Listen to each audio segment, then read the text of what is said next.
Welcome everybody to the 16th Annual Creative Arts and Scholarly Engagement Festival at Jackson State University. My name is Robbie Luckett.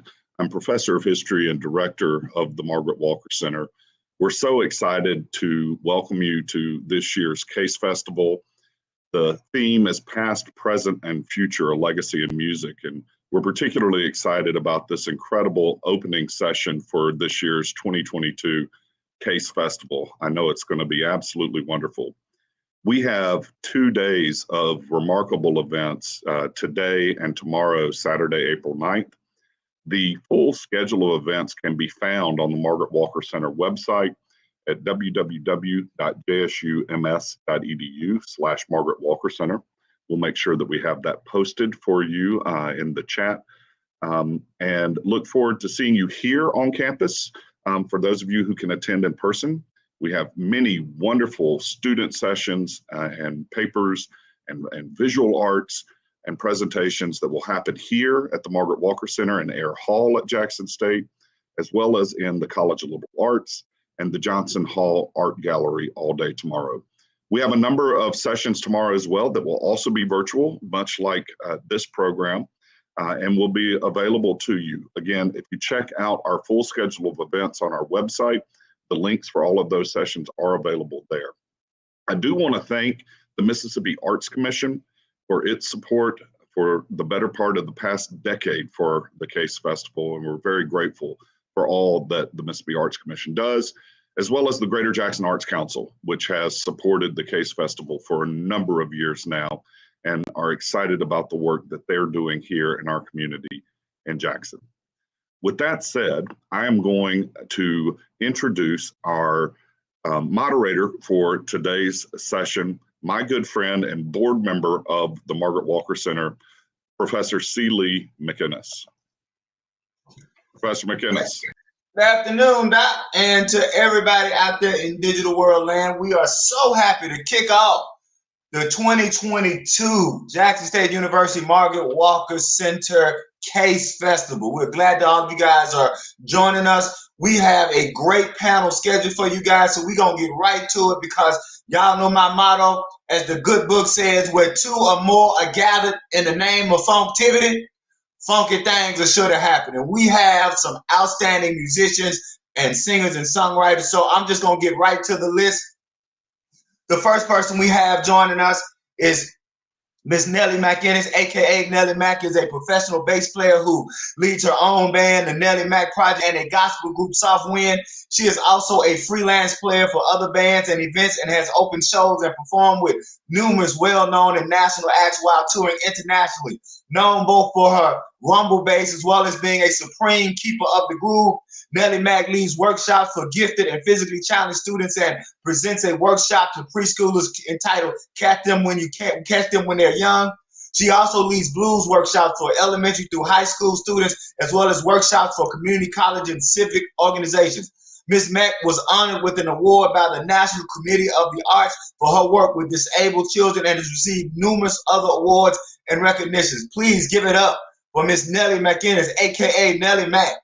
Next is another consummate performer, Ms. Yvonne Evers. She is a singer, songwriter, musician who attended her first 2 years at Jackson State University DI Love, where she joined the group Past, Present, and Future and was hailed as a powerful performer. She then worked with her father for 8 years in Fayette, Mississippi, and afterwards moved to Atlanta and attended Oral Arts Dental Lab, working at Hunter Engineering for 18 years, where she retired from there. Please give it up for Ms. Yvonne Evers. Next is Ms. Rhonda Richmond. She is a singer, songwriter, arranger, producer, and instrumentalist who has 2 CDs to her credits, A Showboat Town and Rhythm and Strings, both on OJ Media Records. Her song, Tallahatchie Waters, appears on Paul Saltzman's film, Prom Night in Mississippi, which is a Sundance Film Festival and HBO feature. Ms. Richmond's composition, I Lift You Up, is the soundtrack for the Dr. Will McLaughlin's film, Our Forgotten Roots, The Unkept Promise, and the virtual talk show, The Truth About.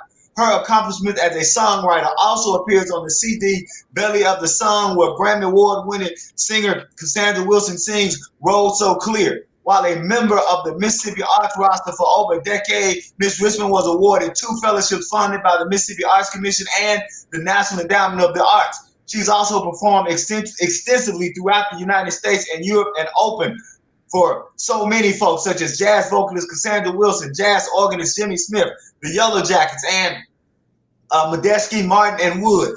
Along with being a music educator, she creates musical productions that illuminate the history of Black music, including productions such as The Unbroken Circle, The Roots of Love and Freedom, Race and Relations, The Legacy of Nina Simone, Blues and Baby Jazz, and many more. Give it up for Sister Rhonda Richmond. And then finally, Cassandra Wilson is a singer, songwriter, arranger, producer, multi-instrumentalist, owner of Oja Media Group. She has released more than 20 albums and have made her a multi-Grammy Award-winning artist. She's been voted Downbeat's Magazine Singer of the Year 3 times, named by Time Magazine the most important and daring jazz vocalist of 1996 and 2001.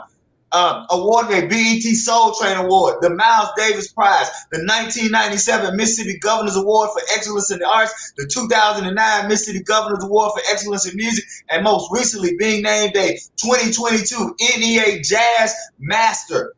Additionally, Ms. Wilson has recorded or performed with some of the biggest and most influential names in music, including Wynton Marsalis, Steve Coleman, The Roots, Terrence Blanchard, Terry Lynn Carrington, Regina Carr, Ola Dara, Dave Holland, Michelle Indeocello, Luther Vandross, the Count Basie Orchestra, Prince, and many, many more. Please give it up for Mississippi's own past, present, and future. Make some noise out there in virtual land. Put some hands up. Throw something at the screen. Kick your shoes off. You know how you do when you're at home. So we're going to get right to it. I appreciate all y'all here. So I'm going to begin with my first question. And of course, my first question is, Anita Baker stated that she fell in love as a child when she heard one of the mothers on the motherboard saying, I love the Lord, he heard my cry. And so I want each of you to tell me the moment that y'all remember falling in love with music. And we'll begin with Miss Evers, and we'll go round the horn, Miss Evers, and then Sister Mack, and then Miss Richmond, and then Cassandra Wilson. So go ahead, Miss Evers. Let us know when you first fell in love with music.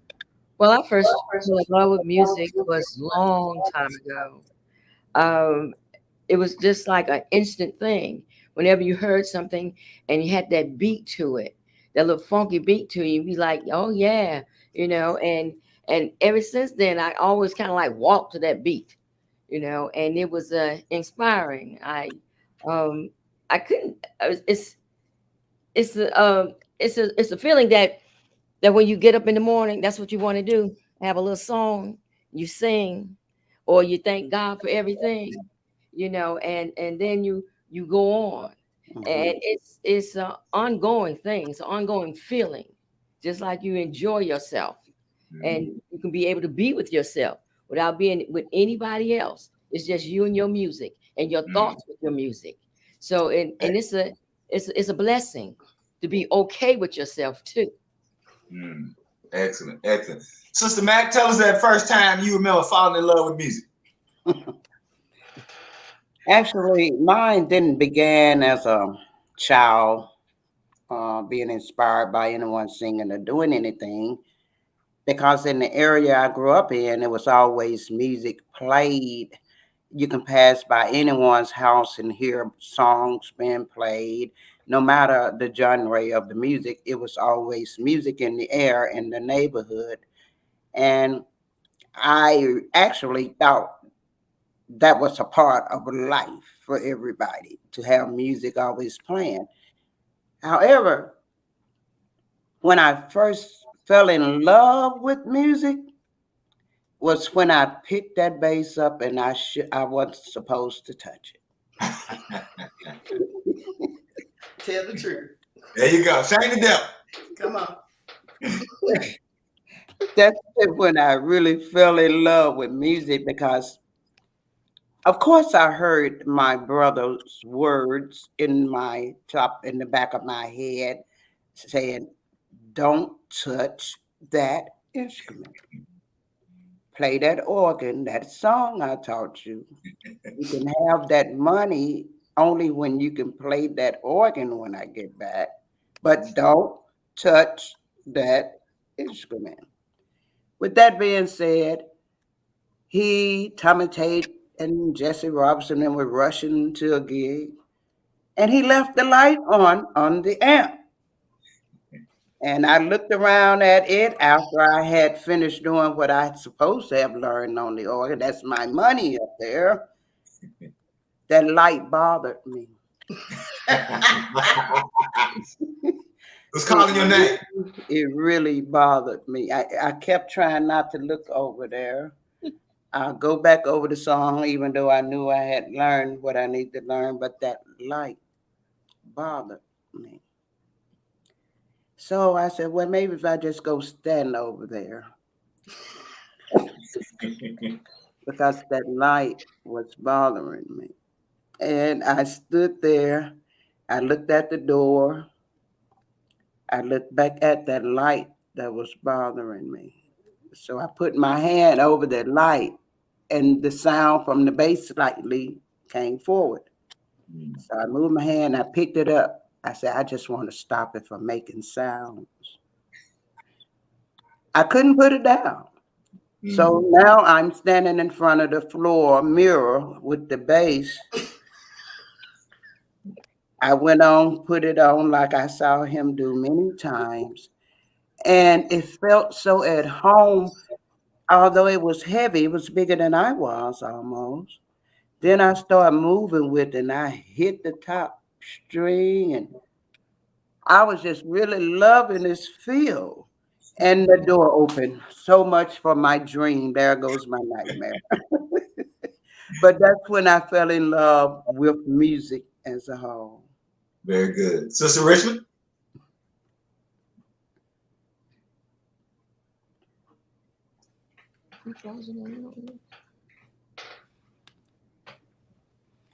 I am so sorry. I'm having audio problems. I don't know if there's a banjo echo. I'm not even sure the question. Okay, so let us, if you can hear us now, let us know when you first fell in love with music. What was that moment? I talked about Anita Baker saying the first time she fell in love with music is when she heard the Mothers on the Mother's Board sing, I love the Lord, he heard my cry. And I want to know, what was the first time you fell in love with music? It's not coming through. I'm sorry. Go ahead and talk, Ken. Hello, can you hear me? Yeah, I can hear you now. Can you hear us, Rhonda? No, she can't. Rhonda, you may want to try. Barely. There's an echo.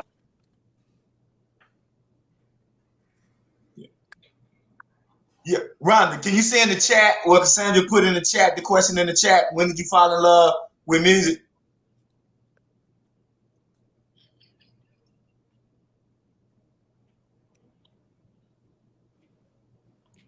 What we may have to do is get Rhonda to log out and log back in. There we go. All right, so Cassandra Wilson, Miss Wilson, please let us know when you first found your love with music. Well, I have a very similar story to both of my compadres, both Yvonne and Niecie, and Nellie, because I think that's why we all kind of connected, because we had a very early emotional moment with the music. I remember playing on a guitar that I was not supposed to touch. My dad had an arch-top Gibson sitting on the bed, and I started, the arch-top, the strings go like this, and then the last part of it dips down, right? So I started pulling those little strings that dip down, and they make this little ding, ding, ding, ding, ding type sound. And I said, "Ooh, that's angels. That's the angel music." And I was so mesmerized by it. And luckily, though, my father, he came into the room and he saw me playing with his prized instrument. He didn't say anything to me. He just said, "When it's time." you can touch it again, but I really don't want you to mess with my instrument. So yeah. Go ahead. Now finish that thought. No, I was just gonna say the music was always. I can't remember a time when there wasn't music. Yeah. You know, it was always there. Sound like to me, y'all all had a little bit of Jeremiah in you. What Jeremiah said, when the word is in you, it's like a fire shut up in your bones. It's got to come out. Sound like to me that was just that music being that fire shut up in your bones. So I want to go to the next question I want to go to is, so let's talk a little bit about, and you guys can answer this question any way you want to answer it. So let's talk a little bit about you're becoming musicians, you're learning your instrument, or in you guys' case, your multiple instruments. Talk a little bit about, and it could be local, it could be national. Talk about any musicians or records or songs, the things that really influence you to kind of help you become the musician and songwriter and singer that you became. And like I said, it could be local, it could be national. So Ms. Evans, will start with you and then go to Sister Mack and then end with Sister Wilson. Well, my first time I really get into percussion, I like Shaft. When it started with Shaft, it was just amazing. Yes. Yes. Awesome. And then it was like percussions came in, and it was a lot of different things. And I was like, you know, I used to have them crazy when I started off working on something. And it was like, are you gonna do this? I said, yeah, I got it. They said, well, when you gonna get it? I said, in a minute. To make a long story short, I played congas and percussionists of the group. And that was always my thing because I like to beat on something. I like to get happy. I like to move like I'm doing now because I feel it. But in saying, it's a lot of music that has passed me to enjoy being a percussionist. A lot of things, period. It's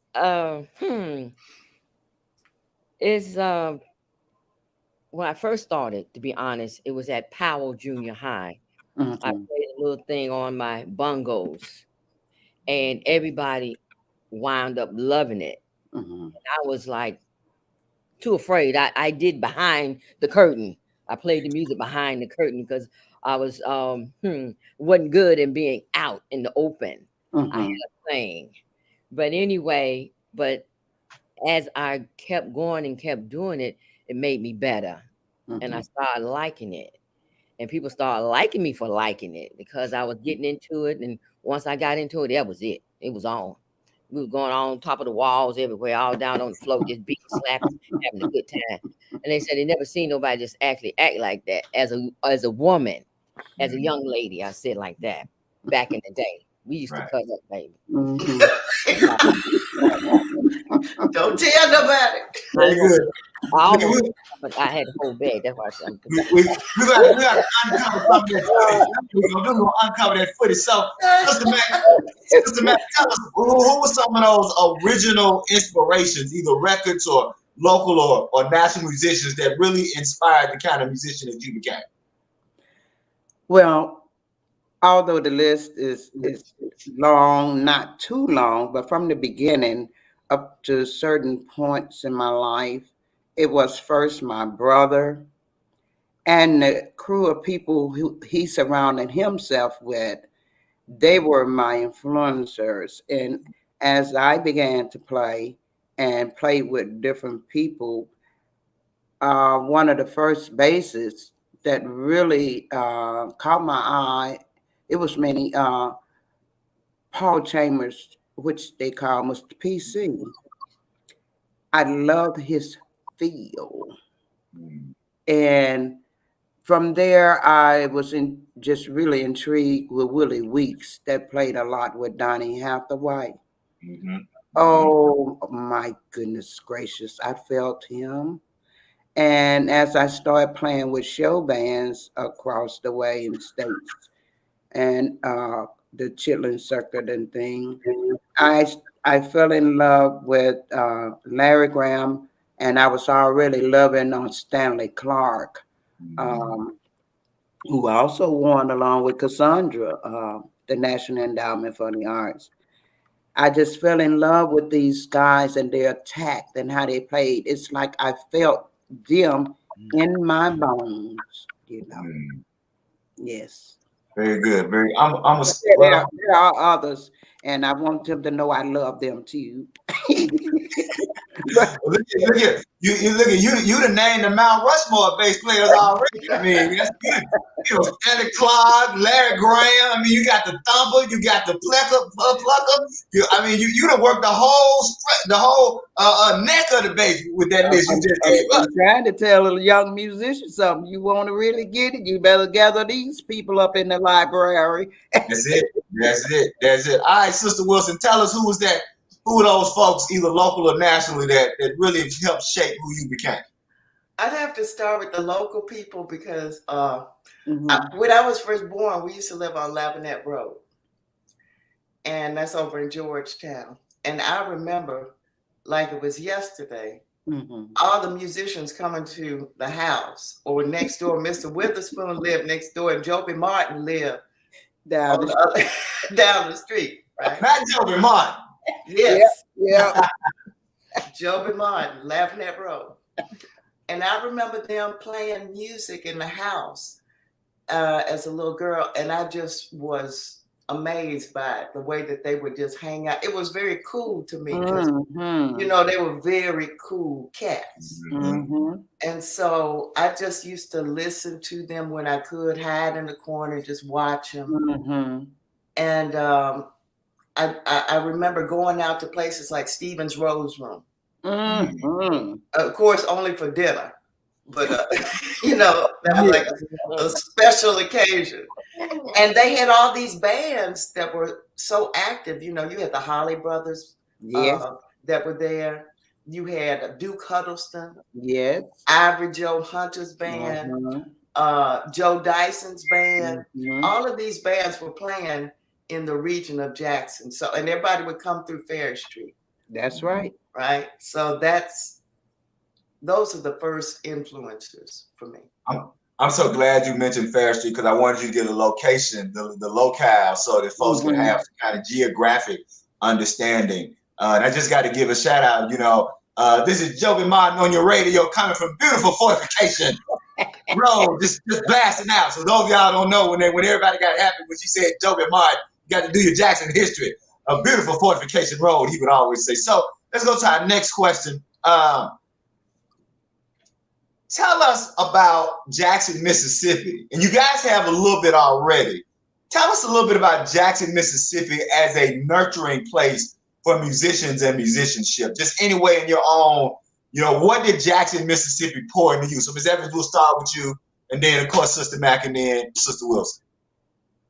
Well, since I used to run with my dad a lot, and he always had the best of the best. You know, Tyrone Davis, you know, we knew Lee King, and I did a little dancing on Black Gold. Oh, not Black Gold. Not Black Gold. Tell the whole story. Go ahead. Well, you know, I just come in there, and Bobby Blue Bland, and once they used to come to the house sometimes, and after a show, my mom would cook that fried chicken and mashed potatoes.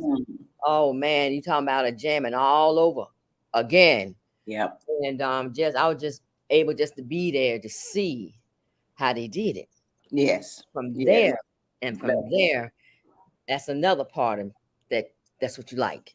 And that's what helps you milk that soul of yours that does so wonderfully. And Lean Ting Price had a chance to meet, and the Staple Singers, and it was just like on, and B.B. King and Tyrone Davis, all of the old and greats that's still gone, but they still great. It was just it was just good. And Mahalia Jackson, and once she sings, and she loved my mama's fried chicken. Man, you know what? You know you can cook that chicken. My mama said, well, thank you, baby. And they were just talking. And at that time, it's like, young folks, it's time for y'all going to Do what y'all got to do. Mhm. Leave the grown folks alone now. That's right. So it was a lot of things that was instilled in me growing up in the music world, and being able to have a dad like I did. So you really didn't have a choice. Yeah. But anyway, that was that was really a good kick, though. It really was. And you got a chance to really know them, not just think you know them, but actually get a chance to hug them and talk to them and let them know how you feel about them and everything. And it reciprocates it. They do the same thing. Well, how you come along in your schooling or whatever, or your music even. Yeah, I'm doing pretty good. I'm doing pretty good. And Mr. Beebe, he always had something to say. You keep doing what you're doing, you never go wrong. So I'm still doing what I'm doing, some of it anyway. But we gonna say that for the book. We gonna say that when the book come out. All right, so Sister Mack, tell us about how Jackson, Mississippi nurtured you as a musician and songwriter and performer. Sure. When the nurturing I noticed first began was when I managed to start playing with artists like Sam Myers as my first semi and pro experience, because he could sing the roof off of a place. He loved B.B. King and his songs and Albert King's, all those songs and that medium. Sam would just blow. And he also blew harmonica really well. So once I got that experience, that's my first stepping stone, getting off into the realm of this thing. I was able to go out on what was called then the Strip with my brother sometimes when he would do gigs. And that's right. Talk about the Strip. Tell the truth, shame the devil. Nellie Mack, tell them where the Strip is located, just so they have geographic location. On Moonbeam Street at the time. Yes, and indeed. It was a strip of land is the reason why it got the name the Strip. And it had many clubs lined up on both sides of the street. And it was your choice, because at that particular time, it was considered out in the county. It was not considered in the city. So therefore, the local police had no jurisdiction over what occurs in the county. Only the county police could come in there, and they very seldomly came in there for anything outlandish. They would ride through occasionally, but you can walk that strip and see different bands playing in all these clubs up until daylight. The hours go all night, and then eventually everybody ended up at Estelle's trying to eat. Talk about Estelle's. Talk about the pork chop sandwich at 3 in the morning. Come on, man. Sandwich, the barbecue ribs, the potato salad. You'll either find people after a night out, either at Estelle's or over on the Mill Street at Grisham's, getting that quarter leg of chicken and fries. So that, because I was able to see many musicians and see them in action and walk out at Evan and go and hear another style of music down the street, across the street. I do feel like it was a nurturing pot. It was golden, I feel.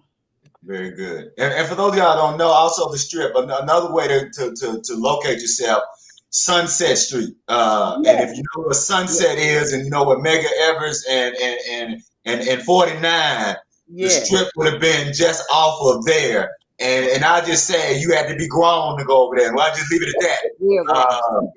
And when she talked about Stales and you get that pork chop sandwich and chitlins at 3 in the morning, I mean, it wasn't good for your heart, but it was showing up good for your soul. Sister Richmond, can you hear me? Can you hear me, Sister Richmond? Can you hear me, Rhonda? Look like we lost her. I was gonna try to go to Sister Richmond to get her in. So I saw her. Yeah, she goes. So we gonna keep working with it. So okay. So Sister Wilson, tell us about how Jackson, Mississippi nurtured you, your musicianship. Oh Lord.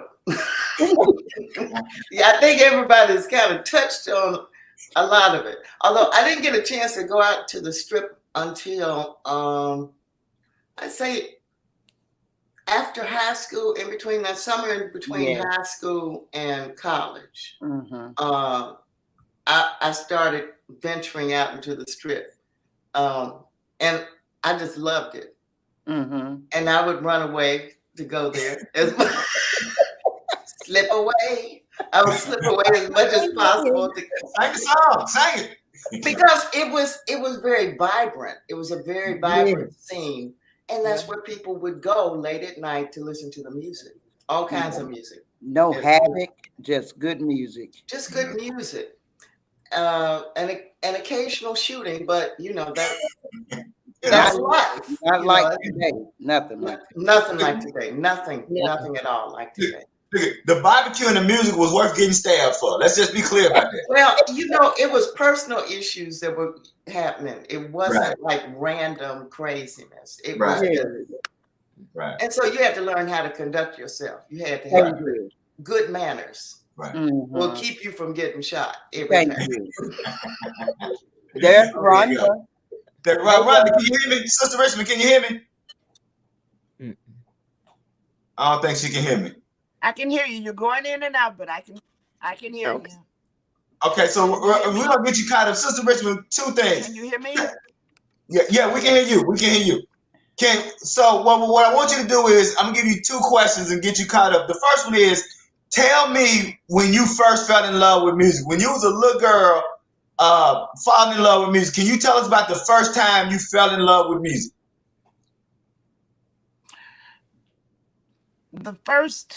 When I was very small. I was 4. My mother was a musician, so I was always around music. But at 4, I fell in love with the Lawrence Welk Orchestra. That was my first. And then I started piano. And I think that was the first time I fell in love with music. Mother was a classical musician. I played violin, so I knew I actually did more classical music coming up, and then ventured from there. Okay. And so the other question I want to get in quickly, and then we'll go back around the horn is, tell us about, once you start, and you gave us a little bit talking about that. So tell us a little bit about how Jackson, Mississippi, just the city itself, nurtured you as a young musician and helped you to how did Jackson, Mississippi nurture you? How did it influence you, nurture you? Will you repeat that? Yes. How did growing up in Jackson, Mississippi nurture you as a young musician?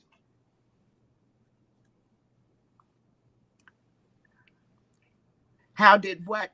Okay. Jackson, Mississippi. Growing up in Jackson.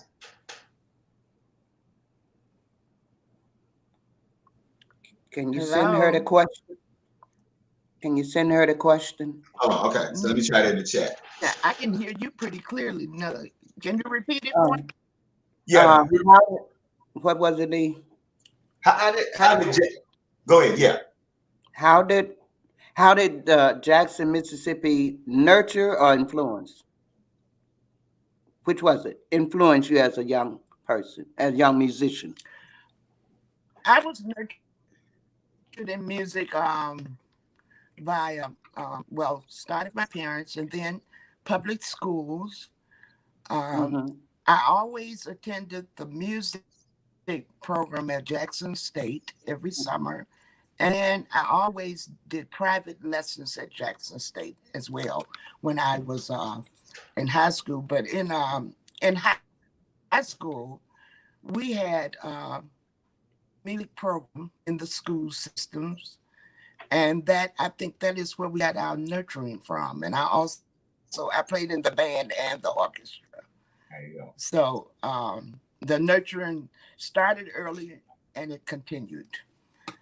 So So Sister Richmond, she reading my mind because that's my next question is I wanted to talk about, after talking about the city of Jackson, tell me about JPS and growing up in JPS and how did JPS also influence you? So Sister Evers first and then Sister Mack and then Sister Wilson and then we'll start another round of questions since Sister Richmond got us right into JPS. Mm-hmm. Well, I guess, like I said once before, when I was going to school at Powell, Miss Evelyn was my director. And she was a sweet lady. She was the music director, in other words. And she was trying to get me out of my shyness. And she worked with me, and I never forget her, even her name, because it just comes up sometimes. And people that you've seen and helped you through the years, and that you know that's still here, all the ones that's gone. And that's really the one that really, really stands out to me as back during the day when I was much, much younger. And it still kind of touches my soul because yes. Yeah. Very good. Sister Mack, how did your JPS experience help you? Well, actually, it was the most absurd way it did it because it wasn't a musical intent that it happened in the manner that it did, because I was mainly athletic. I played tennis. I was elementary, I was a brownie. Junior high, I was a Girl Scout, and I played tennis, and I was a cheerleader. You know, I was into the sports of the thing. I actually thought I was going to be a pro tennis player, you know. But it was one day at Rowan, Mr. Hunter was the choral music teacher at that time. And he had gotten a word from the office. He had to make a run to the office, told us to stay on our P's and Q's until he got back. However, soon as he left, everybody wanted to start singing. So I jumped up and got on the piano. So I'm playing one of the songs I was taught by my brother. And the children started learning how to sing to the song. So he just quietly walked in the room and folded his arms and stood there. Everybody scrambling to their seat now, of course. And my seat seemed like it was very far away. I couldn't do nothing. I couldn't get up and run. Always doing so. He told me, he said, okay, here's what we're going to do. Once a month on Fridays, you will open up assembly. Wow. And I said, me? He said, you the one that wants to be the star of the show all the time. So I ended up having to play that little song on assembly to the students, and the teacher was swaying to it every once a month on Friday. So that's how my musical thing with Jackson Public Schools was touched. Everything else was mainly sports for me. That's all right. That's all right. Athletic and artistic. Go ahead on, Nellie Mack. All right, Sister Wilson, tell us about that JPS experience. Well, first of all, let's put everything in context. From the first grade until the 8th grade, we were in what was called, I believe, the colored public schools, the Jackson Public Schools for colored people. So there was a totally different approach to education when we had that system. That's right. Meaning, by the 2nd grade, you had a flute and you were reading basic music. Just as you were learning math, 1 + 1 is 2.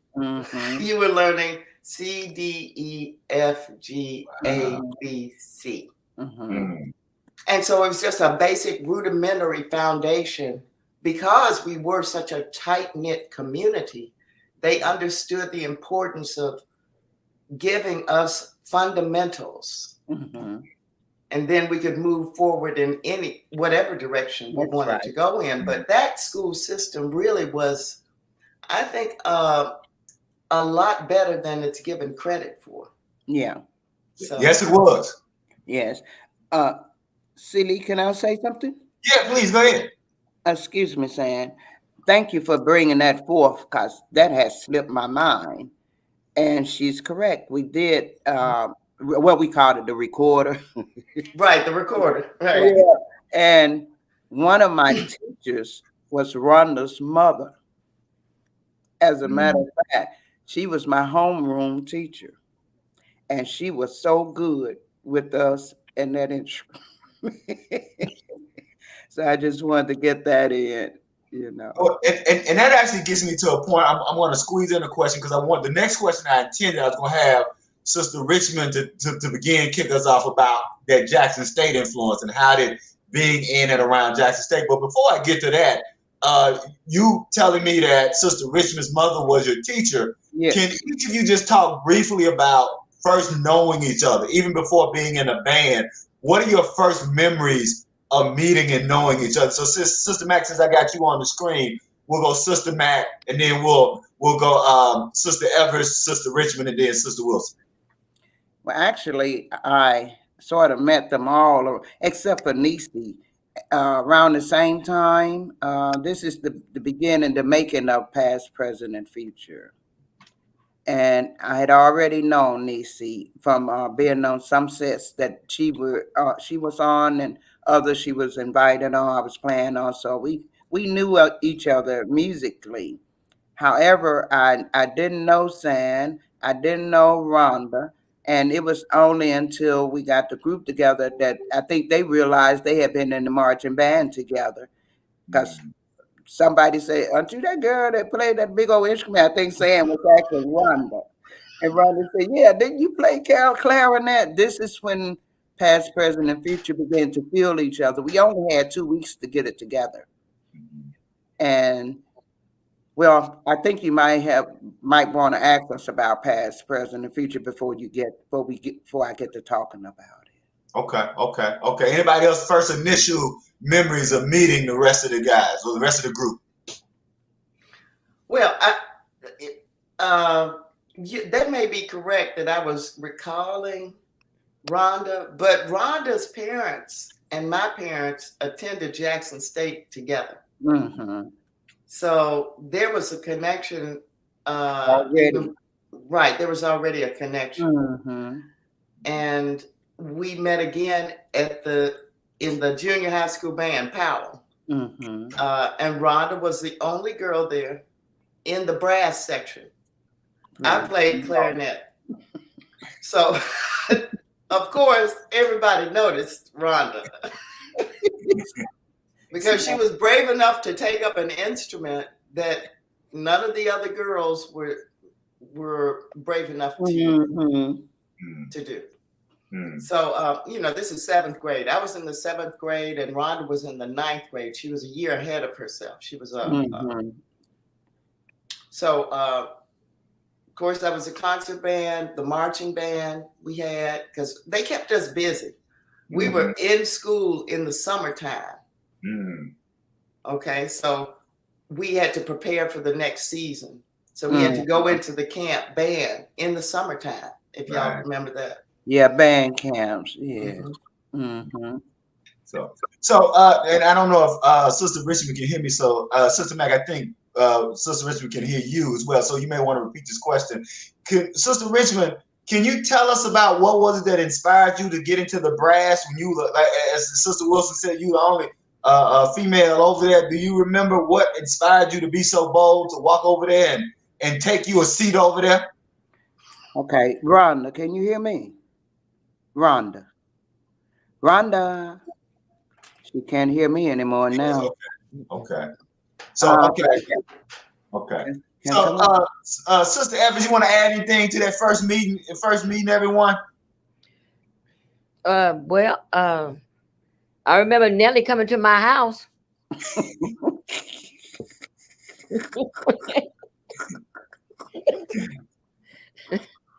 Had no idea what was going to occur after that. Said, Niecie. I said, what, Matt? we got I got some girls that I met, and I want us to get together and play. I said, "What you talking about, man? Play what? You know you can play them congas." I said, "Girl, go on about your business with that." Just like that. She'll tell you. We went around and around and around with that. So she wore me down. And I said, okay, then. Okay. I can do this. I didn't mind. I didn't mind. But once I got to know him, got to meet him, I said like that. I had no other problem. I was loving it. So, Ms. Evers, if you remember, what year was this? And were you guys at Jackson State or still in high school? Do you remember anybody want to chime in? What year? I wasn't at Jackson State. I was like freelancing around. I was working different places. Yeah. I wasn't at Jackson State at the time. I did my little 2 years at Jackson State. Okay. Anybody remember what year? What did he say? What year? Do you remember what year? It was 79, 80. Yeah. Okay. Right in there, right in that rim there. Okay. 79. Okay. So let me do my Jackson State question, then we get full on into the past, present, and future. So tell me about being at Jackson State and whatever influence or impact being at Jackson State had on any of you. And we'll go with Sister Evers and then Sister Mack and then Sister Wilson. Okay. Well, I had some small shoes to follow after my sister Sheila Evers Blackman, and it's hard, boy. But anyway, it opened up a lot of doors for me. It really did, and I was enjoying it, but I had some little issues. So, and I wasn't as fast and as fluent as, by the time I got to be a junior. So, and I knew that the courses were going to be much harder. So I just went to my dad, but I enjoyed it. That ride that I did, and I learned a lot. And they did have some great professors there, and they took me under their wing and everything. And they said, you just, like somebody's always saying, you just keep doing what you're doing. You're going to be all right. And I said, okay. And that's why I know that's why I'm here today, because other than a blessing. And like I said, you always having people going to help you regardless of what you think or what you do. It's always somebody going to say, I got you. Don't worry about it. And that's what a lot of them did for me at Jackson State. It really did. But I knew once I got to be a junior, it was going to be really hard, much harder than it was. And I said, you know what? Instead of my dad, my mom spending all this money, I can do something else. Right. I can do something else. So as long as you know your audience and I know me, it wasn't no need of me trying to stress myself out at that time. It was, and I know I was stressing out. And it was just the best thing for me to just bow out gracefully. And I have never looked back or looked around. I like I said, I meet some great people on my journey. Really great people. Understanding, patient. Right. These days you don't find that too much. But it's a blessing that I always run up on some. Right. And you know what? And I appreciate them. I give them a hug. They talk about, COVID-19. I was hugging before COVID-19. And I'm still gonna hug my friend that's sitting across from me when I leave. I'm not gonna have no mask on because God got me. So whatever else is going on, thank you. It's all right with me. Speak. All right. There's that PSA. I'm not sure Dr. Fauci is going to agree with y'all on that PSA, but I knew I was going to get that. I knew I was going to get that. I'm going to tune into the truth about to get the background on it. If you want to know, tune into the truth about with Cassandra Wilson and Rhonda Richmond and Judy Jefferson. You can have the rest of that debate that we talked about. Okay. Tell me a little bit about Jackson State and being in around and how it impacted you. Jackson State was a lot of fun.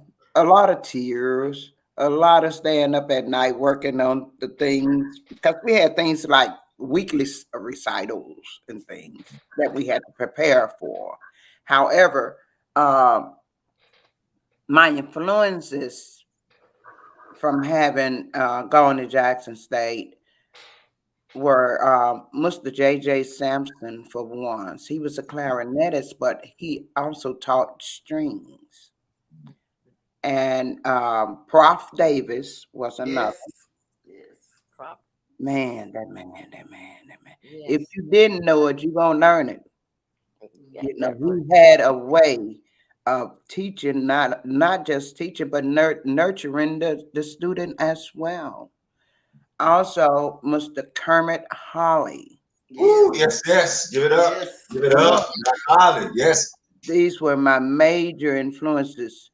Dr. Holly is the one that really, after school, I was working with the different groups I was playing in at the time, after I had learned to read, because I was coming in through a GED program at Jackson State. Then in the undergrad, I was just doing what I had to do. And when Dr. Gomez said, "Why, Miss McInnis, congratulations."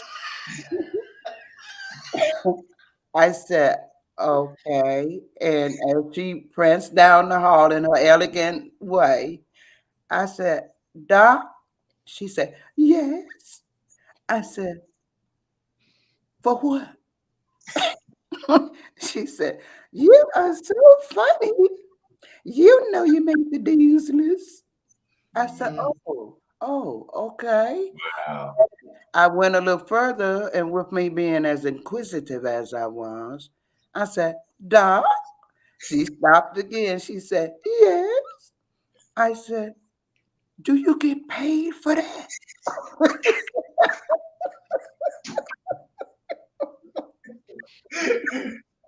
Nellie Mack want to check for the dean's list. I ain't mad at you. She laughed all the way to the end of the hall, and she stopped and she said, "In time, Miss McInnis, in time."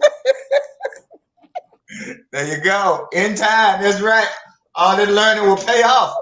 In time. That was so funny to me. But those were my influencers, if there's such a word, but they're the one that really, they not only did they believe in the musical aspect of students, they were concerned about your academic area as well.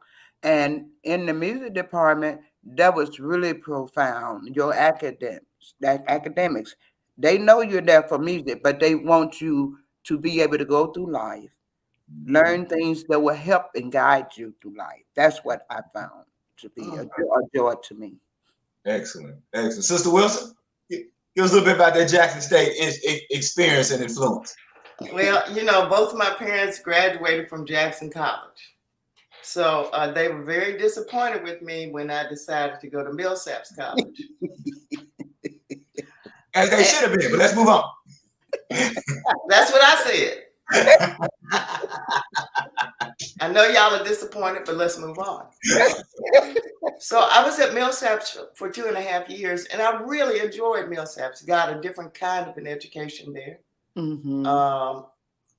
Just kind of stretching out, seeing the climate at the time in Mississippi was very interesting. Let's just say, let me just put it like that. Yeah. So dropped out for two years, and my mother was absolutely delighted when I decided to re-enter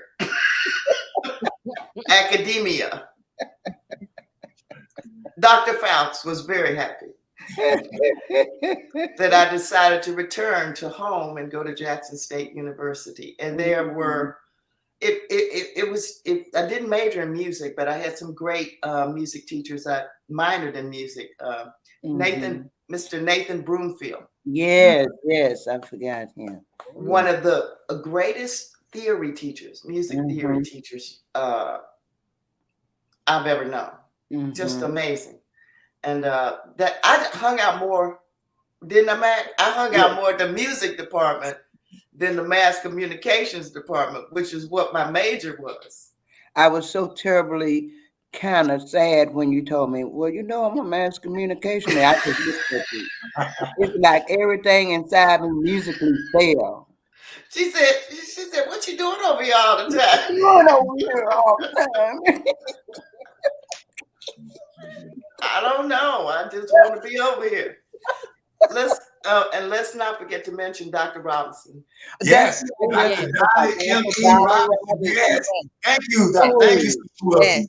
Yes. Please give a shout out to Dr. Dolly M.E. Robinson. Shout out to Dr. Dolly. Look, Dr. Dolly M.E. Grout Robinson. There you go. She knew that music history book from front to back. You wasn't gonna pull a wool over her eyes, not from the ground. And if I'm not mistaken, because I know you guys gave a shout out for Rhonda, but she was a trumpet player, if I'm right. Was she? Yeah, Dr. Robinson. Dr. Robinson. Yeah, yeah, Dr. Robinson was a horn player. One of the best. So now let's get into past, present, and future. We got the background, we got y'all here. So let's talk a little bit about the starting of this band. And I just want you to go, just your memories. Just give me your general memories, how the band started. What do you guys remember? What were you guys trying to do by starting the band? What caused y'all to want to start this band? So we'll go with Miss Evers, and then Sister Mack, and then Sister Wilson.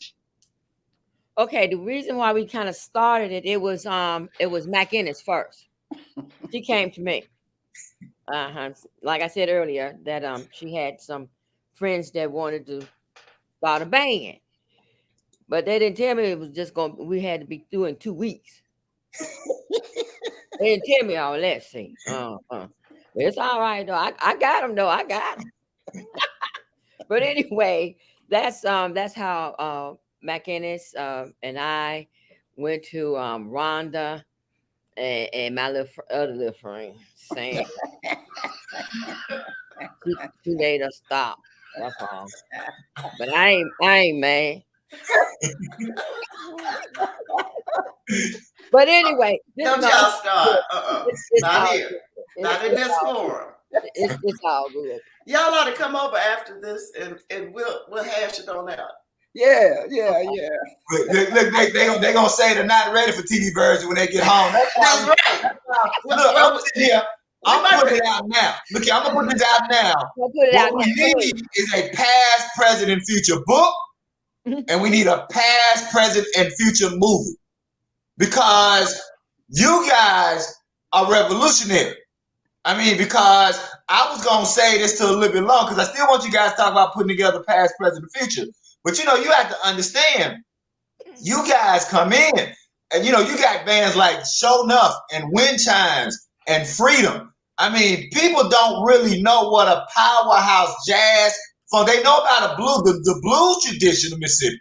Yeah. But some of the best jazz and funk musicians come from Mississippi. So you guys were right in that area. So I think that past, present, and future needs both a book and a movie. Now I know, like with New Edition, it's gonna be difficult getting all y'all in the room to sign them deals to get it happen. But we're not gonna talk about that movie that y'all gonna do. I just want to put that out there. And so now Sister Evers finish up, and then we'll go to Sister McInnis, and then Sister Wilson, and then Sister Richmond about this whole past, present, future, and the beginning of it, and what you guys were doing. Well, we were just kicking it for a while, and like I said before, Matt came over and asked me, would I, and I said yes, and then she came over again and said, "Come on, let's go." And I said, "Go where?" "We finna go over to my house because we're gonna, I want to introduce you to everybody." I said, "Okay," and from that it went on from that, and I'm gonna let Matt go on from there. Come on, instigator. You know she's wrong though. Niecie, she's correct. I had a vision. Actually, I'm yet young on campus, not quite fully into my sophomore year. And I had already met San, who is Cassandra Faust, that the world knows her as. I had already met her in theory in Broomfield's class. Also, like I told you before, I already had known Niecie. She and I had hit a couple of sets together, so we knew of each other. I had met Rhonda in the orchestra, and I was so amazed at she was sitting over there minding her own business, just playing the violin. And I left, passed by a bulletin board, and it said talent show, and it said 2 weeks. And they showed the trophy. You can look at it. It was all about the trophy with me at that time. I looked up there at that trophy. I said, I had received little small trophies being a tennis player and in junior high and all that. But to me, that was a big trophy. I wanted that trophy. So I went home, told my family about this talent show, and they said, "Well, how you gonna get somebody to play with you in 2 weeks?" I said, "Well, since it appears that a lot of people gonna be on that, I saw a lot of names. I said, I think I might need to do a different approach." So my spouse at that time said, "Baby, don't waste your time. You can't do this here in 2 weeks. What kind of approach?" I said, "I think maybe we went all women, not just doing a karaoke type thing, but actually playing and singing. We'll get that trophy." It was that trophy on my mind. It was that trophy on my mind. So, sorry.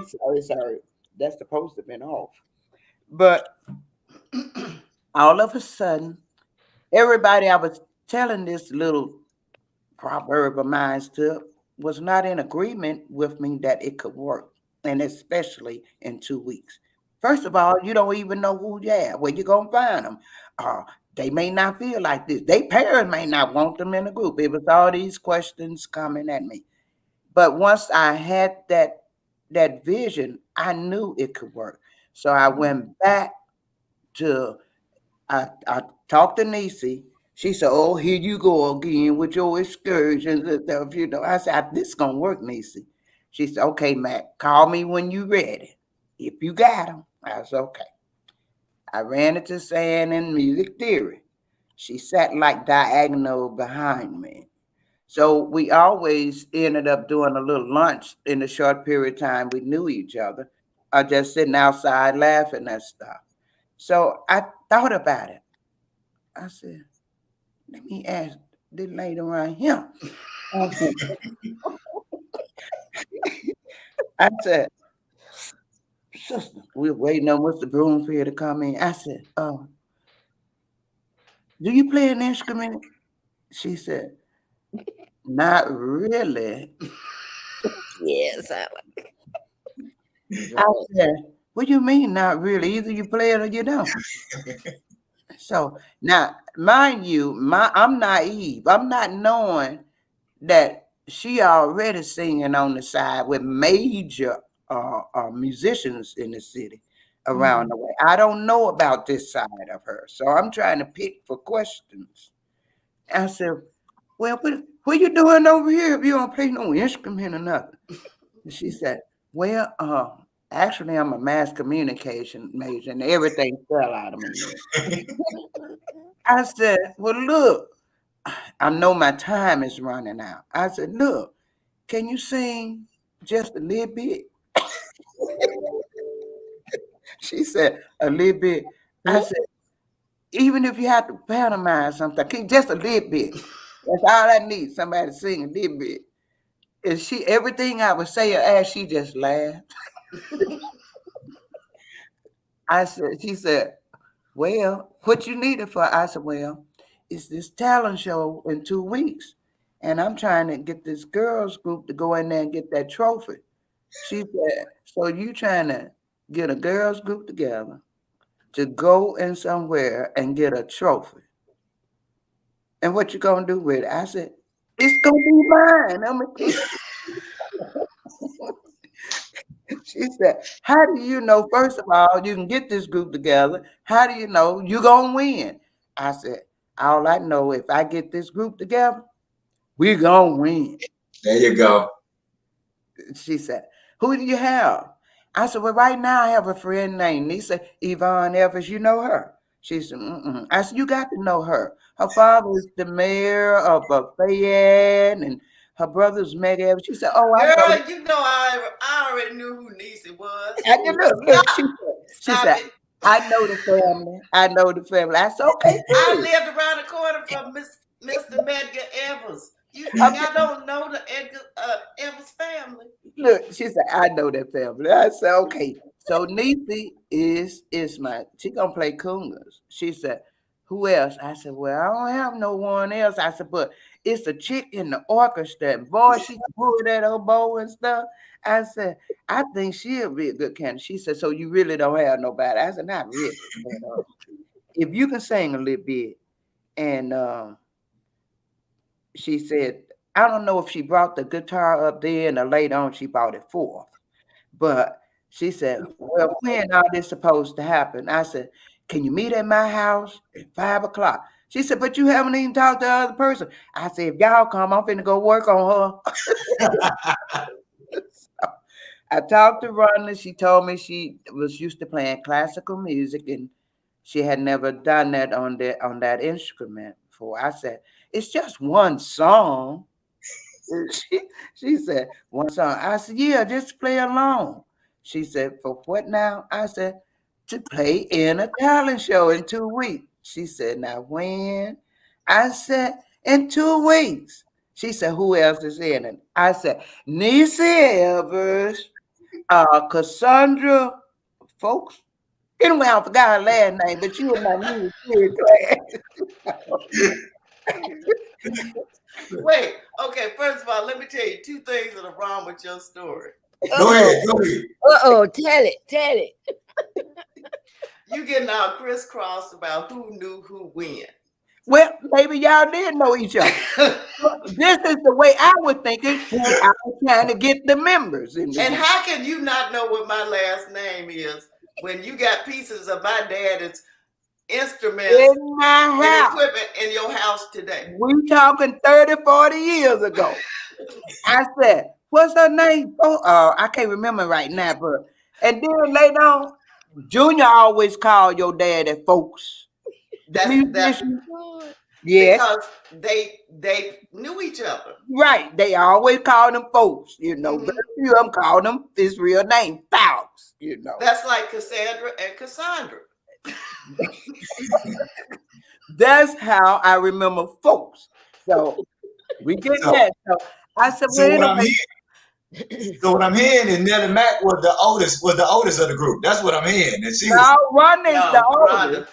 But Rhonda Nellie Mack was trying to get a trophy and use these personnel to help me get. And so this the only route I knew to take because time was a miss now. And so once I told Rhonda about it, she said, where? I told her where. So we all met at my house that evening. And it was like a greet and meet thing. And I told him about the one song that we were gonna play. Yeah, that's when San said she can bring her guitar. So next time she came in with the guitar. And it was so easy for her to do it. Me still not knowing she was pro out here on the local scene. I'm still not even knowing that. So I was just really astounded. Rhonda listened, she had like perfect ears. Once she started hearing how the melody was rolling, she was picking it up. So everything, Niecie had the coolness going. I had learned this all. Now everybody getting comfortable with each other, and it's becoming even easier. So Niecie come up with, I think it was the broad idea, we need to get up some gowns and stuff and dress tonight, you know. But everything anybody came up with, we were in agreement with. So we did do an ivory and gold thing according to what the personnel of the people were. And that's how we started. However, when we did that talent show, we did not know it would be already at 30 some acts on that thing. In that number, it was about 11 of them doing the same song we were doing. But the difference was we were actually playing, singing, and doing our things while they were singing to a recording. And so 2 quick questions. What was the song y'all played, and did y'all win? What we gonna do for love? that tell them. What we gonna do for love? Yes. What? Not the classic. Yes, the classic. That was the classic. That was it. So y'all had young Sister Wilson up there blowing. Playing guitar and singing lead. So the next is, did you win? Yeah. We didn't think we would because too many people had done it, but we were having fun because we had gotten to know each other. This is supposed to have been a one-night thing, and we move on by our business. Mm-hmm. However, when we were just so happy to have pulled off our goal in 2 weeks, Lady B just opened up the door wide and said, "Y'all gonna come and get this trophy or what?" And that was cool. Now, when you say Lady V, that's the icon of the radio, Lady V. Right. Yeah. I told you this book and this movie got to come. Y'all got number Jackson Mississippi history. Talking about Lady V now. That's an icon. Yeah. I mean, she was still on the radio when I come through there, so So that's how the group came about. Once again, we didn't think it was going to go any further than the one-night event, but because we had gotten to know each other and loved each other and enjoyed being around each other, someone approached me before the thing was over with, and I took it to them that, hey, they want us to play on the Jackson Music Awards coming up. Wow. And so we all agreed. Everything that's come at me, I would take it to them, because now we're a group collectively, and it's not just about my decision. I had done my job, and that was like try to get everybody together to do something. But because of their talents and how skilled they were and thinking, everything that come at me had to go past them. And they agreed, we all agreed, we'll do the Jackson the Music Award. We're having fun with each other right now. Yeah. And we did that. And before we knew it, somebody was approaching me about doing all the Holiday Inns. And at that particular time, the Holiday Inns were the major hotel. That's high cotton. Back then, you at the Holiday Inn, you was playing in front of people with suits and gowns on. Back then, it was. So I took it to the group, and everybody was excited, and we did that. And we did that for a minute until we felt like we needed to move on in our own space, our own pathways in life. And see. So before we get to that, I want to tell me, and I want everyone to just give me chime in. So tell me, what is each one? I'll start with Sister Evers and then Sister Wilson and finish with Sister Mack. Tell me what is your either most memorable moment with past, present, and future, your craziest moment, or what you just remember about being in the band. So Sister Evers, kick us off with what is your number one memory with just what you remember about being in the band. Well, it was really great. But when we started off, it was kind of rocky, especially with me, because see, I hadn't been playing in a minute. And like I said earlier, they would say, "Well, do you have it?" Because I was like, "Well, yeah, I got it." And every time we would play this song, I was the slow one. But it was beautiful though. I would come in, but to make a long story short, after we practiced and everything, and at that day, the day before, we got back to Nellie's place, and we did this song for a change. We did this song all the way through, and guess what? We had people outside clapping all the way through with no problem. And then after that, I was on it. I was in there. I was good. Didn't miss a beat. I was doing the chimes, the percussion, and all that kind of good things. You were beautiful. Hitting it on time. So yeah. You're gonna have to, yeah. I'm gonna talk about mine. I ain't got no problem with it. Yeah. All right, Sister Wilson, give us some of your highlights of being in the past, present, and future. Oh, okay. This is easy. I think, and we have to give pay homage to Mr. Mayor Charles Evers, because if it weren't for him, we wouldn't have had our big stage debut. Yep. We played Fayette Homecoming Yep. in 78, 79, 79, I think it was that year. And we were so excited that was just extraordinary. We opened for, who was it we opened for? Yeah. It was Tyrone Davis. Tyrone Davis. Yeah. Wow.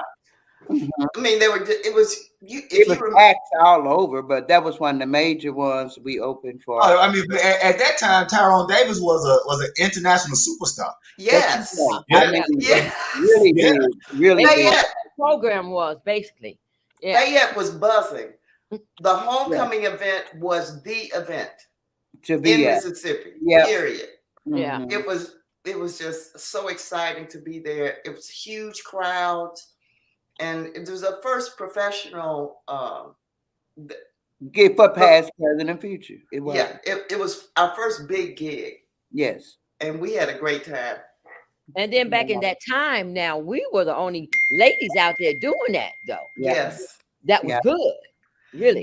And once again, Mayor Evers, I think behind the scenes, made sure that we were protected wherever we went. Wherever we went. Well, now don't cut no slack now, saying, because remember when the Winnebago started having problems, your dad came forth and said, okay, now y'all take my leg. You know, it's like these fathers see. Yes. And we just happy-go-lucky ladies out here. So they really, like she said, was protecting us and they wanted the best for us. So when one vehicle went down, well, another father stepped forward. Yeah. So it really was a community project with you guys, a family and community project with you guys. Yeah, it was not intended to go in the direction that it had gone in. So what we did was just accept it as it was and thank God for it and enjoy the moment and the ride. Yeah. It was like a magic carpet ride for us. Yeah, it was. So how about the showcase? Yeah, tell us about the showcase.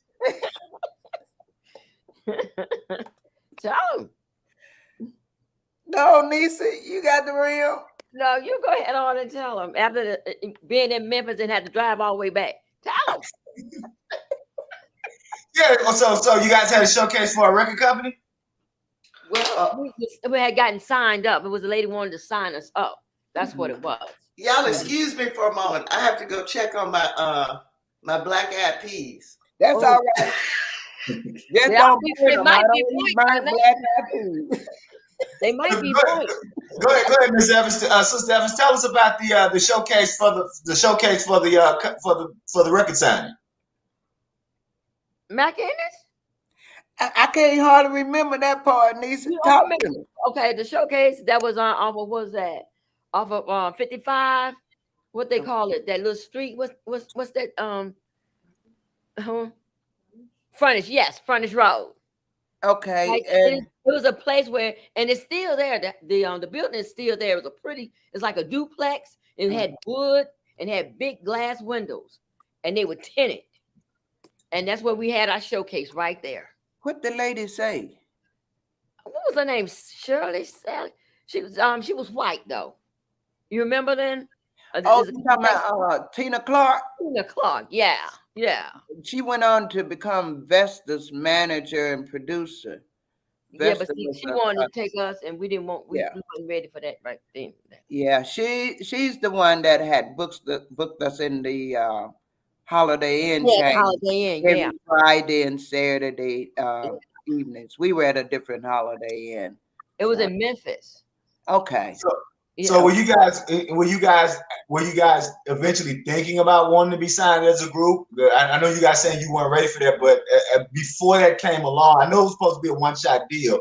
Were you guys really thinking at any point, hey, we could really do this as a band and get signed, or was it just everybody just kind of had different ideas of what they wanted to do? Well, by that time, everybody was considering going on back to get higher education, moving out in entrepreneurship like Niecie and things like that, you know. So Okay. So let's go. Let me see. Sister Richmond, can you hear me? I want to make sure that Rhonda, can you hear me? Okay. Rhonda, can you hear me? Rhonda. Okay, she still can't. Okay, so Rhonda, can you hear me? I think she just dropped out. I think she did. Okay. So let's go. Let's go. We got about 40 minutes left, so I want to get in. After that. So after this, so a couple of things I want to do. So each of you have been in bands and have led bands. Can you talk about the difficulty of being a woman leading a band as well as leading a recording section? And so just if you want to talk about either just the difficulty of being a woman, as a musician, or particularly as a woman leading a band and leading a recording section or a live show. So I begin with Ms. Evers and then Sister Mack and then Sister Wilson. Okay. Well, leading a band it's a lot of work. It's a lot of work. You have to make sure everybody's on time. You have to make sure all your instruments are working. It's a lot you have to go through before you get there. Mm-hmm. And everybody has to be in sync with one another. Mm-hmm. So you can do what you need to do. Mm-hmm. And you have to work as a group, really. Mm-hmm. But the one that you really need the spokesperson, that's the one that, we the people that make sure everything's together. Now, the spokesperson makes sure we have what we need, do what we got to do. Mm-hmm. And then we just work as a group, not as one individual, just one as a group. Like Matt was saying, you always come to us and ask us, well, what about this here? What about that? And half the time we agreed on it anyway. We have nothing to do anyway, see. And that was the beauty of the thing. And we was, we own up to one another. We really cared about one another. And when we went out, we all went out. We didn't split up or nothing. We all went out. One didn't leave one and one went. If we were gonna go, we was gonna go. That's right. We never went by ourselves nowhere. We always went as a group. If you want one, you got to take all the rest of us. Very good, very good. So, Sister Mack, talk a little bit about saying just moving on beyond past, present, and future. Just being a woman in the business and leading bands and leading recording sessions and any kind of pushback or struggles you got. Particularly because you were a woman who was so talented and trying to carve your own path. Yeah, it was kind of difficult and rough for me at the same time. I was somewhat like a black pearl, the rough edges, and stabs were steady coming at me from a chauvinistic point of view because I was female, playing this particular instrument that here in the Deep South were mainly men playing. They weren't as open up as states like New York, Chicago, St. Louis, Atlanta, seeing this. Of course, it's more prevalent today than it was back then, but even then, those states were seeing more of it than we have in the South. So I had to kind of like, when I left past, present, and future, I began getting some experience by being able to be the bass player chosen to play behind Dizzy Gillespie and Ellis Marsalis and Clark Terry and Henry Mancini and Dick Griffin. These were artists coming in on campus as doing the performances and open to the public. And we had about 4 or 5 bass players, but I was always the one given the task to play behind the artist during the performance. So that did me a lot of good because while dealing with the chauvinism out on the gig circuit, getting in school and being able to play behind these iconic people, that helped motivate me to stay on my path and continue to do what I needed to do. So it went from there in my motivation, but even today, I still deal with some of those trinkets of the negative that I dealt with a lot back then. I used to laugh when I stopped dealing with myself about it. I used to laugh and said, by the time they get to spending so much money to keep me off some of these festivals, they don't want to see me on. They could have put it behind me, and we would have done better than the headliner. They put the money behind me, but it was all kind of things I was dealing with, but I learned how to deal with it. To me, in dealing with anything like that, it is some negative force coming at you.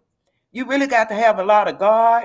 Yeah. And I won't use the term I found God, because he was never lost with me. It's just that I was choosing other avenues instead of. But once I opened my heart to what he been whispering in my ear and around me all the time, whether I'm good or bad to someone, I'm playing a lot or little, long as God give me that to be able to do it, and I enjoy doing it with myself playing, that's all I'm concerned with. You know, that's my thing. So of course I met many and played with others since then, but and then to have been able to play with the legendary Rhonda Richmond and major artist Cassandra Wilson, and they were there at me all the time, and I didn't know that at the time. But then after the fact, I said, look at this. Now, mind you, I had a lot to do with my family care too. A lot of things I did around my family because I had to care for them, even though it was small. And at least twice, Sandra come back to get me. She said, you get to New York, you can make it. And each time I couldn't take that because I was dealing with a family situation that needed more attention at that time. So, Sister Wilson, jump on there. Talk to us about what it means being, you know, a woman leading a band and leading recording sections and being and leading live performances. What were some of the struggles and hurdles and pitfalls you had to overcome? And you know, I never really looked at it as being that much of a struggle working with men. I just tell them exactly what I want, and if they don't want to give it to me, then they can go about their merry way. But one has to begin to develop strength and integrity and get beyond a sort of not a victim consciousness, but a fear of failure consciousness. Once you get to the point where you're competent and you're confident in what you do, there is no issue really. The sky is the limit.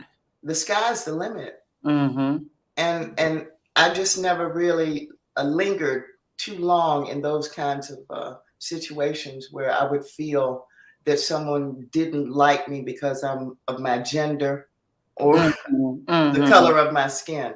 I just never say that long. That's their problem. Right. It's not mine. Yeah. Very good. So I want to pivot. We have about 20 minutes. So a couple of things I want to get back to. Ray Charles once said that the only difference between blues and gospel is that we say baby, baby, and they say Lord, Lord. And so my question to each of you is, you will all, no matter what you've done, you've all been blues based and gospel or spiritual based in some way. Can you talk a little bit about having that blues and gospel base in some of everything that you've done, or even how you work to paint those colors with a blues and gospel base? And so we begin with Sister Evers and then Sister Mack and then ending with Sister Wilson. Wow. Well, I have to come down with my mom. She was always in that way, that perspective in so many words, that she used to, like, way back in the day, when we were young, my mom would do this thing every night. She would walk down through the halls and pray. Say, Lord, bless this house that we live in. Bless our surroundings. 50 feet up, 50 feet down, 50 feet around. Take care of my children, Lord. You know, she would do it every night. And then when the song came, come on in the room. Come on in the room. Jesus is my master. That's what she was saying. Mm-hmm. And from that, it let me be, and as I grew older and older and older, I got a chance to understand what she was saying and what she did, and it worked. It put it on our heart, it put it in our spirit.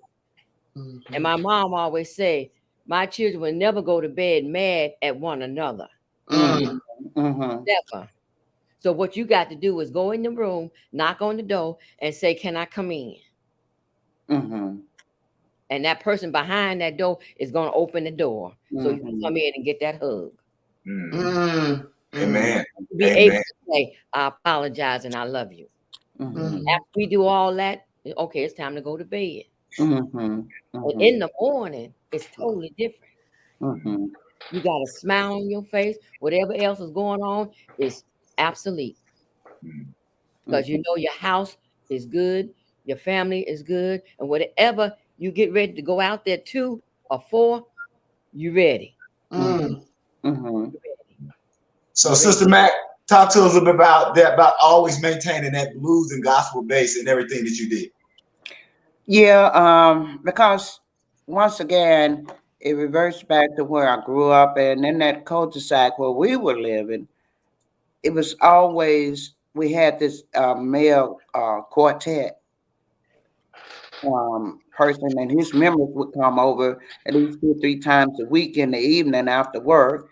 And then we had 1 or 2 people down the way that would sing blues. So that mixture has always been around me. And once my brother taught me how to play, I was in love with the shuffle. And then when I got to college, I was in love with big band music. And then when we got the group, I was in love with a little jazz music and a little blues music.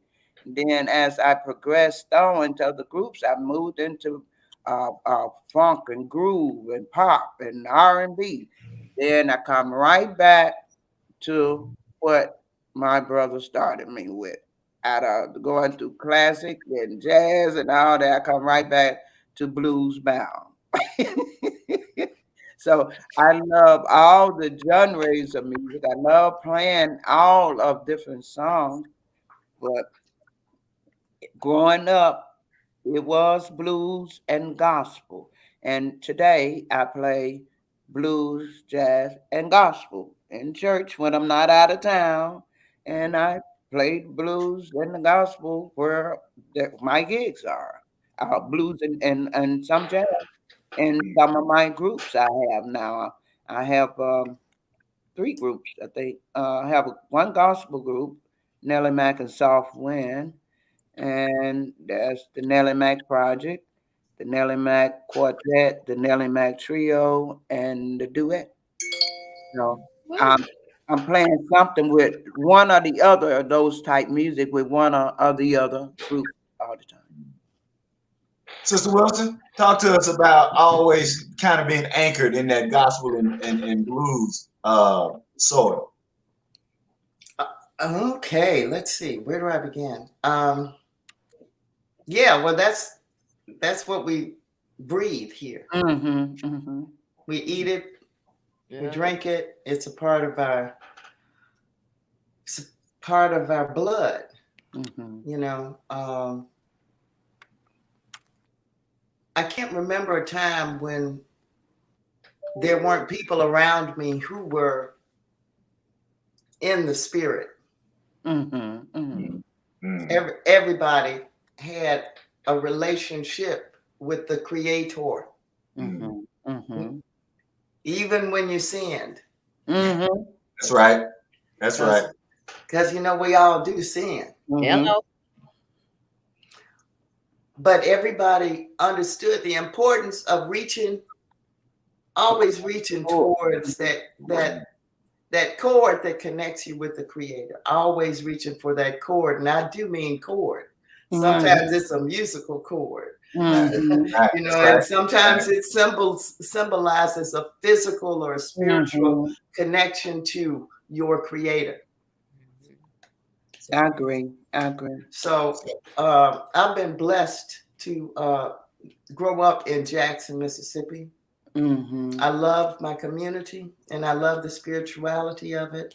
And, you know, the blues is something that I had to reconnect with. And oddly enough, that's how I made my mark in jazz. Talk about that. Elaborate on that for a moment. Go ahead and elaborate on that. Did y'all hear me? Yeah. Go ahead. Elaborate on that a little bit. Just explain to the people what you mean by that.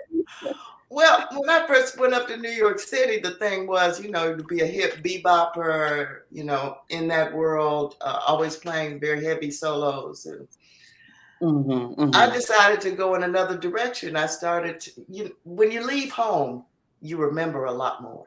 Yeah. And what happened was an explosion of memories of the music of Mississippi, the blues. And I said, why can't I perform that music? What? Yeah. Because you can't have jazz without blues. Right. That's right. There's an intricate connection. And one is actually the mother of the other. Blues I look at as being the mother of jazz. That's right. Yes. I think Rhonda Richmond has a song she's working out on now, or an album called Blues Baby Jazz. That's it. That's it. So yeah, that's how I made my mark, was reaching back to people like Robert Johnson,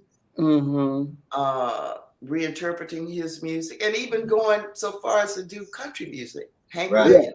Yeah. I'm not afraid of that. Right. Yeah. Because I'm in the middle of a heartache. That's it.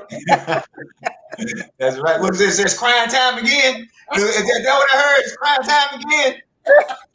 Most poetic, prophetic line I've ever heard. It's about to happen. You got to leave me right now. I can tell. Let me get all the tears out. With tears.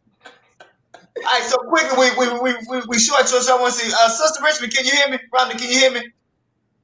Want to just check. I know she's in and out on it. So okay, so here's what I want to ask you guys, and this is for everybody. So we'll go through the same way, but all of you have always had an Afrocentric base or center in your music and lyrics. Why has it always been so important for you to be tied and rooted in your African and Blackness as an artist? And so I want to begin with Sister Evers, and then Sister Mack, and then Sister Wilson, and then if we can get Sister Richmond to chime in if she can hear us. Well, personally, that's who we are. There you go. That's who we are. And there's nothing wrong in embracing who you are. That makes it even better. Because you're not afraid to speak. You don't have no problem letting anybody know what's going on with you. You're not afraid to just sit back. Well, you're not afraid to sit back and listen to everybody else and then say your piece. At least when you get it all in, you'll be able to evaluate what's really going on. Who got what to say, or if it's even worth saying, or even worth thinking about. So we've come a long way. Yes, and it's a blessing. It really is, and I'm glad that I am in that blessing, that I am capable and eligible and able to be here today. All in all, in my right mind. Yeah, in my right mind. Today. Come on, Sister Mack. Tell us why it's always so important to you to be rooted in your Africanness and your Blackness in your music. Because, as I'm quoting my dear friend here, it's a part of us, first and foremost.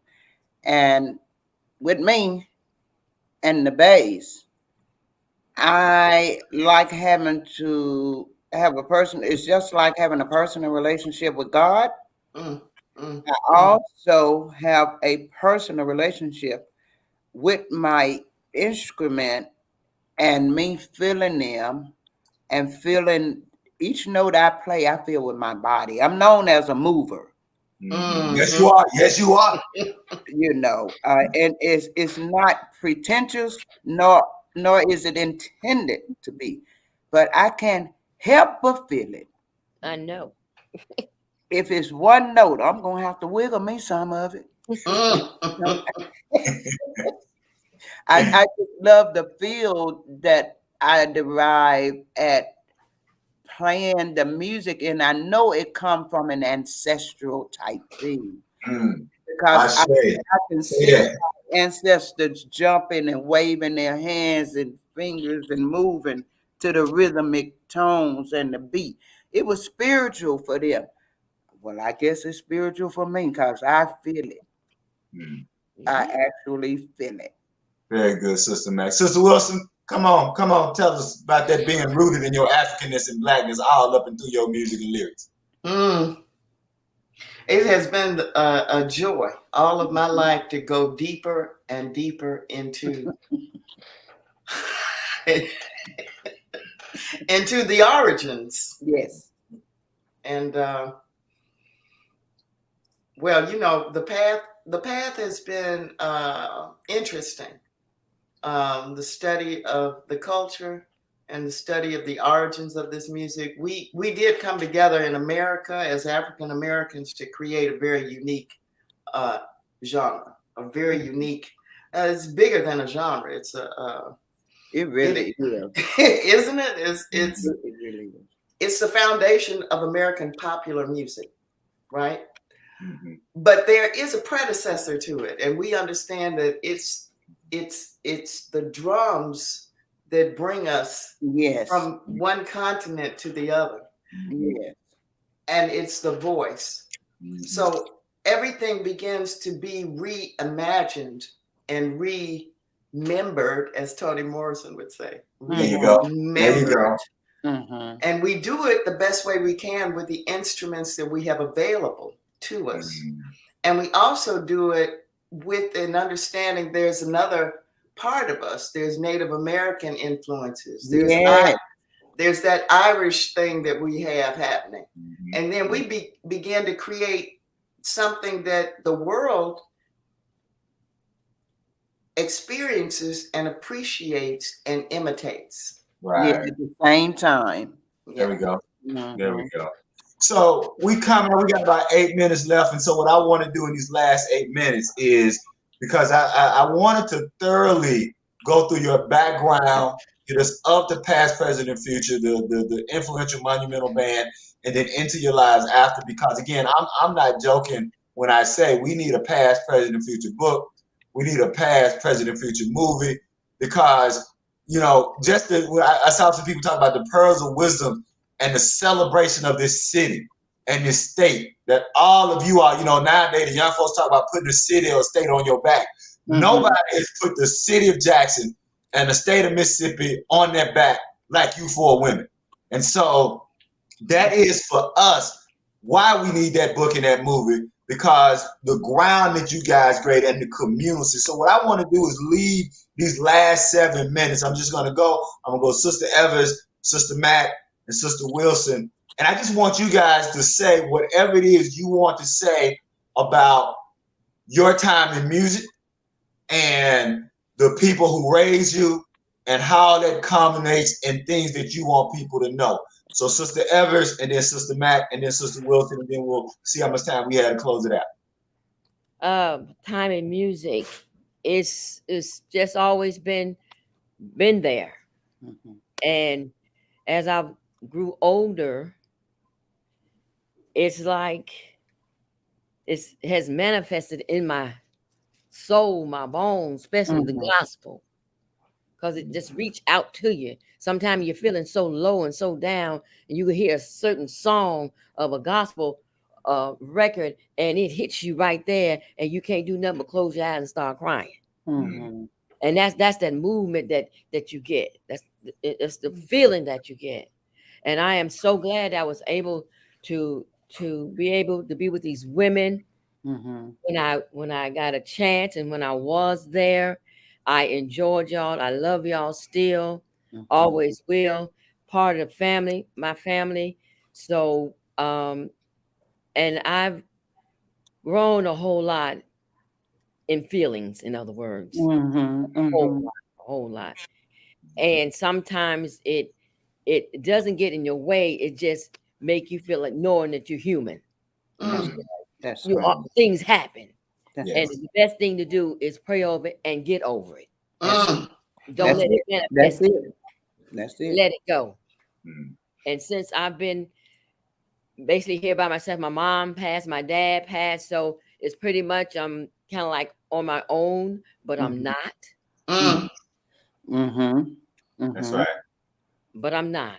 That's So right. as I see these 4 women, well, 3 women and myself sitting here and enjoying everything and believing in a whole lot that we've talked about, you know, it already touched my soul and my mind, help wake it up some.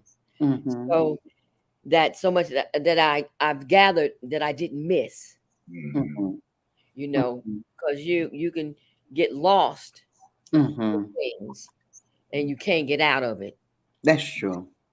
But you can get out of it if you believe you're strong enough. There you go. There you go. And then what you do, God always said, call my name. That's what I'm saying now. My name. Yeah. I'm already there, but I want to hear you. That's right. Okay. I want to hear you. Okay. And it helps people. I'm just asking one thing, and I'm going to say this real quick. Have you ever been in a dream that something comes over you that you woke but you can't move? Yes. Yeah. You're fighting, you're fighting, and you're mad that you can't move, and you see these things coming at you. I'm calling demons coming at you, and you can't move. I'm gonna tell you something. Call on Jesus. Call His name. I repeat the name of Jesus. That's right. And it will flee. I'm just telling you by experience. I know. That's why I'm letting you know. Things happen to you in your sleep and you don't even know what's going on with you and you don't know. But He said, call my name. That's right. Anytime. I'm already there.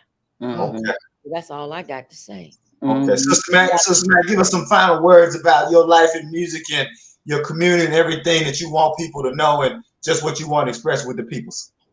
Well, ending where Niecie left, beginning where Niecie left off, with me, it's all about the spirit. It's all about God, whom I believe in so much. I've grown so in that spiritual realm of my belief. And I try to not only talk it, but be an applicable part of showing love, compassion, empathy, and being sympathetic to those that needs it.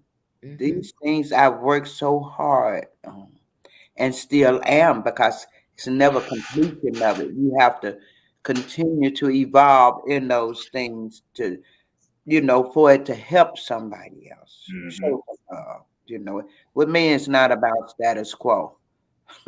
It's about status need and status gap. There we go. There we go. All right, Sister Wilson, give you the final word to take us home. Well, I think I'm gonna throw. I think can I just give you a verse? Go ahead. Yeah. The lilies of the field. Come on now. Consider how they grow. They toil not. Neither do they spin. In other words, we are well taken care of. We are blessed. Yes. Yes. Thank you, Father. Thank you. I want to thank all of y'all so much. I'm so happy that we were all able to be here and to meet like this. Celie, thank you so much. It's unfortunate that we didn't get Rhonda in here. But she here. But I think we might have to do. We're gonna do part 2.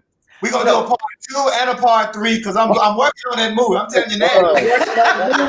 You working on the movie, Celie? You working on the movie? And that movie gonna get done before y'all get out of here. Y'all ain't gonna be like Rick Scott, get y'all movie edited and go. No. We gonna make you like the Clark sisters. You got to be around here and be on the red carpet. I think we gotta do something behind the scenes. Like maybe later today, we're gonna put up a camera. There we go. That'll work. And then we're gonna put it up on YouTube. That's right. That's right. So If again, all is in agreement, old Mac, roll right with him. let me try one last time. Sister Richmond, can you hear me? Just want to try one last time. Rhonda, can you hear me? I sure hate that, man. She looked Yeah, like me Look, too. for those of y'all, trust me, this won't be the last time. But for Dr. Luckett, for the entire Jackson State University Margaret Walker Alexander Center for the Case Festival, want to give a shout out. Of course, always give a shout out to Dr. Helen Crump. Give a shout out to Sister Angela Stewart and everybody involved with the center. We are coming up on that 350 mark. We're supposed to stop at 350 because we could keep this going. And so I guess they're gonna let us know when they're gonna cut us off. But please put some hands up, show some high fives, give some love in the chat to these 4 legendary women who helped to change the face, who are indicative of what we say at Jackson State. What we say at Jackson State, we building on tradition, blazing new trails. D.I. Love. And you looking at 4 women, birthed and born Jackson, Mississippi, Yeah. came up through Jackson State College, Jackson State University, and they allowed this old poor Clarksdale, Mississippi Delta boy. I tell people I'm blues born, blues bred, and when I die, I'm gonna be blues dead, and that's gonna be all right too. They let me hang out with them, so you're getting a lot of kudos. I just now turned over, hadn't been over in the chat. They loving you in the chat, so I guess my technical people gonna cut us off when it's time to cut. I don't even know when we gonna. I see the live is still up, so show these women, show these legendary women some love, long as we still live here. And I don't know if Dr. Luckett wants to come back on, or somebody from the center wants to come back on and close us out and give us our directions for the rest of the day and the rest and tomorrow. We got a lot of more things showing up for today. We got Charlie Braxton is gonna be in the house, and we got student presentations, and we want y'all to know that's true. I know this has been great. We got these legendary people, but the student presentations, as you heard all these women say, Jackson State has always put their students up on a pedestal so that they could shine. And if you want to see evidence that Jackson State shining through our students, you got to show up tomorrow for our student presentations, and we got even more. And then at the end of the day tomorrow, they're gonna be giving out the $1,000 award for the best essay. That's right. I mean, it ain't gonna just be a trophy that Nellie Mack got. It ain't gonna just be a trophy that Nellie Mack got. It's gonna be $1,000 award. There you go. Okay, so they're saying that the panel tonight with Charlie Braxton and Regina Bell had to be canceled, so they're gonna hope to reschedule. So I don't know if somebody from the center want to come on in, Dr. Luckett want to come on in and greet the people out and give us that last benediction, since we all talking about the church.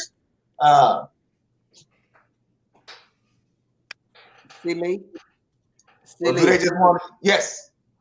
I also wanted to thank you for giving us your talent when we formed another group called Tritone. Tritone, that's right. Tritone down at the Birdland, and with you and Rhonda Richmond and Rufus Mack.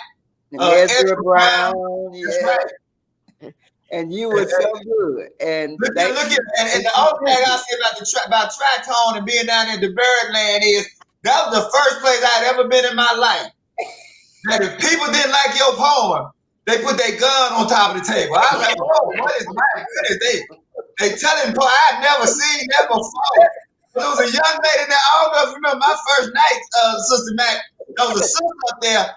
And I guess she thought she was too intellectual for the room, so she was going to explain her poem to the people as if the people in the room couldn't get it. And I saw guns. I heard clink, clink, clink, clink. I thought it was ice hitting glasses. And I said, I turned to David Brian Williams. I said, David, what's up with them guns? They said, they don't like her poem. And then David said, oh, by the way, brother, you next. I said, I'm next. I said, oh, no, I can't look at it. So I had a poem that was in 3 parts. So I figured I read just the first part of that poem. If I don't see no guns, I'm going to sit down. That means I had a good night. You had a good night. But we also want to remember David Williams and yes, indeed, David Brian Williams. You know, our great friend Judy Jefferson. Judy K, who is in the house in the chat. She's here. She's in the house in the chat. Jolibet Anderson was in the house in the chat. That's right. And I want our poets and others today, go back and check out some of their footage. They will learn something. And I'll tell you, for those of you who don't know, and it just slipped my mind, what we used to be was called Birdland.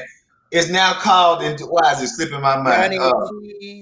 Johnny T's. Yes. So if you go by Johnny T's, and the food is still wonderful. The food is wonderful at Johnny T's, and it's still a great establishment, and they won't put their gun on the table if they don't like your art. They don't do that no more. Because it's me down there messing with Tritone. People showing you their gun because they don't like your art. I said, I'm gonna go on back to where it's a little bit. I ain't ready for this. People said when I got to traveling around, you said you worried about being booed. They just showed me their gun when they didn't like us. I ain't been booed. I'm not worried about being booed. But I learned just so you know, because I was a print poet. All I was doing was publishing poems and publishing short stories. I tell everybody I learned how to work a stage with Tritone. I mean, and that's why that past, present, and future is so important. Yes. Because by the time we get to track, all right, we got the Margaret Walker Center coming. Come on in. And come on, Margaret Walker Center. They said, look, we don't know how to get you black folks off the stage. So come on, Margaret Walker Center, get these black folks off the stage. Thank you so much. Thank you, everybody. This was a great program. Thank you.